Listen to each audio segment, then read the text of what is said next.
शहर जे खऱ्या अर्थानं मराठवाड्याचं प्रमुख शहर बनलेलं आहे, ते महाराष्ट्राचं प्रमुख शहर होऊ शकतं. ही नांदेडची ताकद आहे आणि म्हणून या नांदेडमध्ये विकास आपल्याला करायचा आहे. बंधू भगिनींनो, मी या निमित्ताने आमच्या लाडक्या बहिणींना देखील सांगू इच्छितो. लाडक्या बहिणींनो, ज्यावेळी विधानसभेच्या निवडणुकीमध्ये प्रचंड बहुमताने भारतीय जनता पार्टीचं महायुतीचं सरकार आलं, काही लोक म्हणायचे आता भाजपला 137 जागा मिळाल्या, आता भाजप पहिलं काम काय करेल, लाडकी बहीण योजना बंद करेल.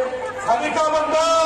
1 वर्षापेक्षा जास्त काळ गेला आणि लाडक्या बहिणींना सांगतो मुख्यमंत्री आहे, लाडकी बहीण योजना सुरूच राहील. पण अशोकराव, आता मी लाडक्या बहिणींना लाडकी बहीण देऊ इच्छित नाही. तिथे आपला महापौर बसणार आहे, त्या महापौराला पहिलं काम तुम्हाला द्यायचं आहे. माझ्या लाडक्या बहिणींना लखपती दिदी